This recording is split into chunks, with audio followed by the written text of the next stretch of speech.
இன்றைக்கி குடும்பமாக சேர்ந்து ஒரு தென்னந்தோப்புக்கு தான் போயிருந்தோம். கொஞ்சம் தென்னை சோவை தேவைப்பட்டுச்சு. அதனால் நான், அம்மா, மாமா, பெரிய உசுரு 4 பேரும் போயிருந்தோம். சின்ன உசுரு மட்டும் சார் வீட்டிலே இருக்கிறேன்னு வீட்டில் இருந்தார்.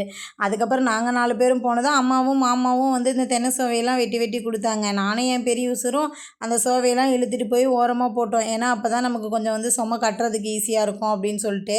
உடனே என் பெரிய உசுரு போனேன்னா அவங்ககிட்ட சொன்னேன், டேய் பாம்புடா பாம்புடா அப்படின்னா அவன் சொல்கிறான், மெண்டலம்மா நீ பாம்புன்னு சொல்லிட்டு 4 எட்டு வச்சு வேக வேகமாக ஓடிந்தினா கூட நான் நம்பியிருப்பேன். ஆனால் நீ ஒரே இடத்துல நின்றுட்டு பாம்புடா நீ என்ன பயமுறுத்துறியா? நீ நேரம் பாம்பை பார்த்துருந்தா நீ என்ன ரியாக்ஷன் பண்ணுவ தெரியுமா? தலை தெறிக்க ஓடியிருப்ப. ஆனால் நீ என்ன பயமுறுத்துறியா அப்படின்னு சொல்லிட்டு, இங்கே பாரு தேன் எரேடு இருக்குது அப்படின்னா. சரி அதில் ஏதோ கொஞ்சம் தேன் இருக்குமோ அப்படின்னு சொல்லிட்டு போய் பார்த்தா அது தானாக விழுந்துச்சா இல்லை ஏதாச்சும் அதை அழிச்சு விழுக்க வச்சாங்களான்னு தெரியல. வெறும் எரேடு மட்டும்தான் இருந்தது. தேனீலாம் பறந்து போயிடுச்சாட்டுக்கு. ஏதோ விழுந்தது தான் விழுந்தது. ஏதோ ஒரு கொஞ்சமாவது தேனோடு இருந்திருந்தா கூட 4 சப்பு சப்பிட்டாவது அடிக்கிற வெயிலுக்கு ஏதோ கொஞ்சம் தென்னை சவையெல்லாம் எடுத்துகிட்டு வேலை பார்த்துட்டு இருந்திருப்போம். ஆனால் இந்த எரேடை பார்த்தா குறைஞ்சது ஒரு 2-3 லிட்டர் தேனாவது எடுக்கலாம். அந்தளவுக்கு எரேடு நல்லா பெரிய எரேடாகவே இருந்தது. அதுக்கப்புறம் அங்கே தேக்கு மரம்னு தேக்கு செடின்னு நினைக்கிறேன். அது செடியெலாம் நட்டுட்டு அவங்க இந்த பாக்ஸில் மீதி செடி இது தேவையில்லை அப்படின்ட்டு போட்டாங்களாட்டுக்கு.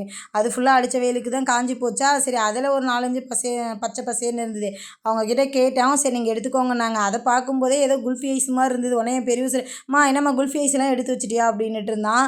அவரை எடுத்துகிட்டு வந்து வச்சுட்டேன்டா அப்படின்னு சொல்லிட்டு. அடுத்தது நான் போனதில் சோவை கட்டி வேலை பார்த்தனோ இல்லையோ, அங்கே போயிட்டு கொஞ்சம் இது மாதிரி சில பல வேலைகளை தான் நல்லா பார்த்துட்டு இருந்தேன். அடுத்தது வாட்டர் ஆப்பிள் மரத்தை பார்த்ததும் குடுன்னு அங்கே ஓடிட்டேன். உடனே என் பெரிய இப்போ அங்கே எதுக்குமா போனேன் அப்படின்னா, டேய் இந்த ஆப்பிள் எனக்கு சாப்பிட்றதுக்கெலாம் பிடிக்காதுடா, ஆல்ரெடி நான் இதை ஏற்கனவே சாப்பிட்டு பார்த்துட்டேன், சலசலன்னு டேஸ்ட்டே இருக்காது, ஆனால் பார்க்குறதுக்கு நல்லா அழகாக இருக்குடா, அதனால் நான் இதை ஒரு வீடியோ எடுத்துகிட்டேன் அப்படின்னு சொன்னேன்னா, உடனே மரத்துக்காரங்க நீ ஆப்பிள் தான் பறிக்கிறேன்னு உன்னை மரத்துலேயே பிடிச்சி கட்டி வைக்க போகிறாங்க அப்படின்னா, சரிடா அதை நான் பார்த்துக்கிறேன் அப்படின்னு சொல்லிட்டு.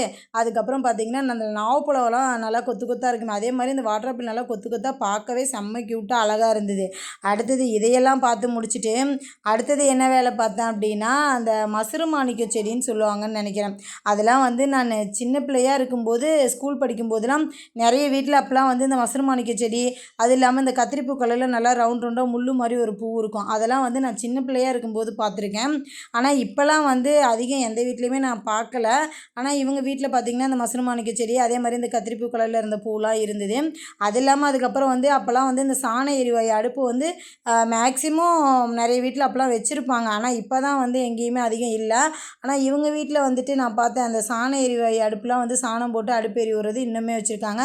உங்கள் ஏரியாவில் எங்கேயாச்சும் இருந்தால் கமெண்ட்டில் சொல்லுங்கள். இது மாதிரியான மினி விலாஸ் பார்க்க நம்மளோட சேனலை சப்ஸ்கிரைப் பண்ணி வச்சுக்கோங்க. ஓகே, பாய்.